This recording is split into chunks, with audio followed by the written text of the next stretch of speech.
হে, কি খবর বাঙালি, কেমন আছো মনুরা? জি ঠিকই ধরেছো, আমি সেই একমাত্র লেটেস্ট অ্যান্ড ফিটেস্ট এখন মার্কেট হিট করা সেই আলু গোল আলু। কি ঠাউটা পাও কেমন? কেজি কিন্তু 70 টাকা। হ্যাঁ ওরে বাবা রে, আলু রাইন দিয়ে খাও, গোস্তের লাগে খাও, হে পর্যন্ত ঠিক আছে। আলু দেও না কোন তরকারিতে? লেয়ারের একটু সেউয়া মাছ রানলে হার পিছে আলু কুচি করে দেওয়া লাগবে কে? ইয়া তো দেওয়া লাগবে কা? আলু রে বানাইছো যে রেস্টুরেন্ট উঠে ফ্রেঞ্চ ফ্রাই, আলু কি তোকে যাইন গিয়া বরণের যাইন গিয়া যে ওটা ছাড়া চলবেই না, প্রত্যেক দিন ওটা লাগবেই লাগবে। আলু রে পাইছো কেন, বোঝো কেমন?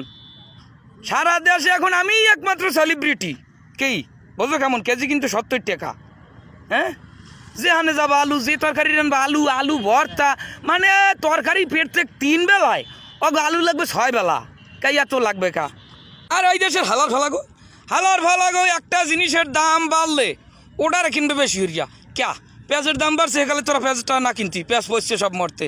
কাঁচামরিচের দাম বাড়লে হেডার একটু বয়কট দিতি, বয়কট তো দেও না, খালি ফেনা ফোড়ো রাস্তায় রাস্তায়, আর চার দোকানে যাই আলোচনা করো কিনলে গিয়া। আলু তোরা যদি 1 সপ্তাহ না কেনো, আলু দেই পয়সা এবার তোকে ঘরের দুয়ারে দুয়ারে কিনবে, আমারে নেও 1 কেজি নেও, ফ্রিতে নেও কে? হ্যাঁ পারো না, আলোচনাটা ভালো পারো। বয়কট মারিয়ে বই থাকতে পারো না যে আবার আলু কিনবো না, আলুর সাথে বেড়ে কাপ হাতও করো না।